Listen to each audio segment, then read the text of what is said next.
नमस्कार, आप देख रहे हैं केकेएस न्यूज और मैं हूं आपके साथ स्वाति पारधी। तो चलिए नजर डालते हैं आज की खास खबरों पर। आगामी कुंभ मेले के सुव्यवस्थित एवं सफल आयोजन के लिए अखाड़ों, धार्मिक संस्थाओं और साधु संतों की सम्मति से व्यवस्थाओं को अंतिम रूप देने हेतु मेला प्रशासन द्वारा इन दिनों मेले से जुड़े विभिन्न हितधारकों के साथ निरंतर विचार विमर्श किया जा रहा है। और इसी क्रम में गुरुवार को सीसीआर भवन में मेला अधिकारी श्रीमती सोनिका की अध्यक्षता में कुंभ क्षेत्र के आश्रम संचालकों की एक महत्वपूर्ण बैठक आयोजित की गई। बैठक में आश्रमों के प्रमुखों एवं प्रतिनिधियों ने कुंभ मेले को लेकर राज्य सरकार एवं मेला प्रशासन द्वारा की जा रही तैयारियों की सराहना की। उन्होंने कहा कि इस विराट धार्मिक आयोजन में सभी आश्रम अपनी पूर्ण सामर्थ्य और प्रतिबद्धता के साथ सहयोग करते हुए दिव्य और भव्य कुंभ आयोजन सुनिश्चित करने में अग्रणी भूमिका निभाएंगे। इसी अवसर पर मेला अधिकारी श्रीमती सोनिका ने आश्रम संचालकों को आश्वस्त किया कि कुंभ मेले के लिए आश्रमों को समुचित सुविधाएं एवं आवश्यक सहूलियतें प्रदान की जाएगी। उन्होंने मेला प्रशासन के अधिकारियों के दूरभाष नंबर उपलब्ध कराते हुए कहा कि किसी भी प्रकार की समस्या, सहायता या सुझाव के लिए आश्रम प्रतिनिधि किसी भी समय संबंधित अधिकारियों से संपर्क स्थापित कर सकते हैं। उन्होंने कहा कि मेले की व्यवस्थाओं को लेकर अखाड़ों, आश्रमों, धार्मिक संगठनों और साधु संतों सहित सभी हितधारक पक्षों से निरंतर संवाद एवं समन्वय बनाए रखने की प्रभावी व्यवस्था की गई है। देखिए खास रिपोर्ट।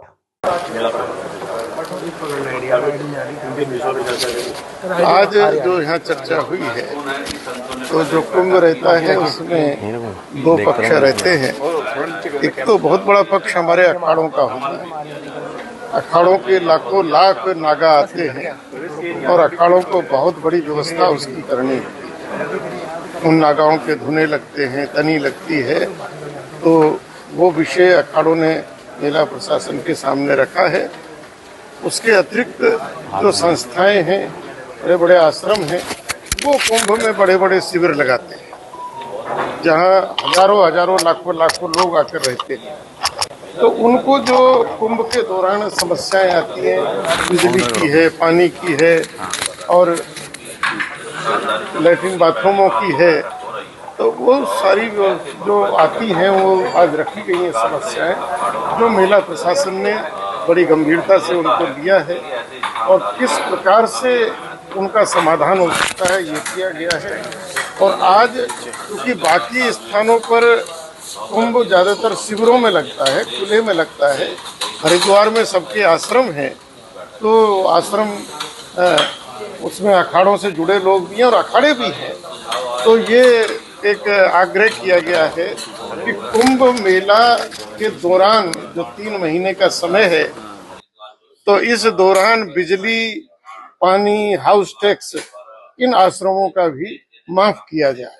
जिस प्रकार से शिविरों में फ्री बिजली रहती है, तो उसी प्रकार से आश्रमों में और अखाड़ों में 3 महीने का जो है वो फ्री किया जाए। जी, आज बैठक हुई है, क्या क्या प्रस्ताव आपने रखे और किन बातों पर सहमति बनी है?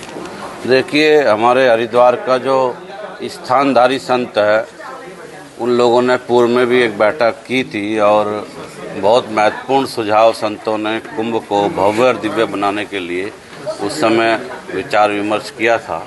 उसी क्रम में आज मेला अधिकारी द्वारा ये बैठक आहूत की गई है और ये भव्य दिव्य मेला कैसे संपन्न हो, इसमें सभी पूज्य संतों के सुझाव आमंत्रित किए गए हैं और सब ने बहुत अच्छे सुझाव दिए हैं कि हरिद्वार एक कुंभ नगरी है और कैसे जो आने वाला यात्री है उसको सुविधाएं मिले, उसको किसी प्रकार की कठिनाई ना हो, ऐसी बहुत सारी बातों पर चर्चा हुई है।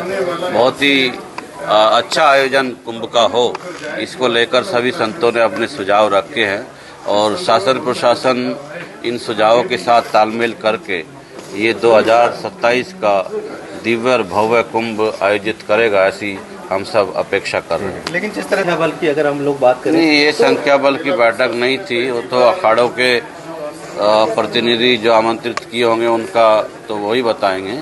लेकिन संतों की इस मांग को सरकार ने बहुत ही गंभीरता से लिया है। पहले कभी भी ऐसा नहीं हुआ कि स्थानधारी संतों को बुलाया जाए, उनसे सुझाव लिए जाए। तो देखिए, हम लोगों ने जो बेसिक हमारा प्रयास है कि हमारे जो कुंभ क्षेत्र में पढ़ने वाले जो क्षेत्र हैं, मिलनी, हरिद्वार, ऋषिकेश, मुनिकीर्ति, स्वर्ग आश्रम, उसमें पढ़ने वाले जो हमारे जितने भी आश्रम हैं, हम लोग उनसे क्रमबद्ध तरीके से बैठक कर रहे हैं। तो उसी के क्रम में आज प्रथम बैठक में हम लोगों ने कुछ आश्रमों को इन्वाइट किया गया था। उसमें माननीय जी महोदय महाराज लोगों ने प्रतिभाग किया, तो उन्होंने अपनी अपनी कुछ उनकी जो मांगे थी, जैसे घाटों के निर्माण के संबंध में, रोड निर्माण के संबंध में, पुलों के निर्माण के संबंध में, भूमि आवंटन के संबंध में, उस बारे में विचार विमर्श किए गए थे। तो हम लोगों ने जो भी हमारा पूर्व में की गई कार्रवाई नियम से उस तरह से हम लोग कार्रवाई करेंगे। उसके अलावा ये भी आज हम लोगों ने जो हमारा स्थायी कार्य हमारे हो रहे हैं उनका भी हमने प्रेजेंटेशन को दिया, उन्होंने काफी उसकी सराहना करी। हमारा प्रयास ये है कि हम सब लोग मिलकर एक अच्छी टीम भावना के साथ यहाँ पर कार्य करें, जिसमें सभी हमारे जो स्टेक होल्डर्स हैं कुंभ के, उनके साथ हम लोग उनकी जैसे भी डायरेक्शन है उसके तहत हम लोग कार्रवाई करें। संतों की बैठक ये किस्तों में होनी है, आज कितने संत बुलाए गए? देखिए, आज हम लोगों ने करीबन 40 से 50 आश्रम यहाँ पर थे। अब अगले हफ्ते हम लोग फिर कुछ लोगों को इनवाइट करेंगे, क्योंकि हम लोग 1 बाय 1 बात कर रहे हैं, तो इसलिए क्रमबद्ध तरीके से की जा रही है। कुछ अखाड़े वो लोग कल हम लोगों ने एक अखाड़ों की बैठक की थी, उसमें हमने कुछ अखाड़े नहीं आ पाए थे क्योंकि वो यहाँ पर उपस्थित नहीं थे, तो उनके द्वारा हमको ये कहा गया है कि जैसे यहाँ पर की गई, किस तरह की चर्चा हुई? देखिए, बहुत ही सुंदर मार्ग पद्धति गंगा की बैठक से कुंभ मेला के न्यायालय में आज कुंभ मेला अधिकारी के साथ साथ समस्त अधिकारियों के साथ सभी आश्रमों के महाबलेश्वर के साथ मीटिंग हुई और बहुत सकारात्मक मैं इस सरकार का, भारतीय सरकार का बहुत बहुत धन्यवाद ज्ञापित करता हूँ कि ये एक तो कुंभ के इतिहास में पहली बार किसी महिला शक्ति को ये दायित्व दिया। उनकी सरलता मधुरता के लिए मैं साधुवाद देता हूँ।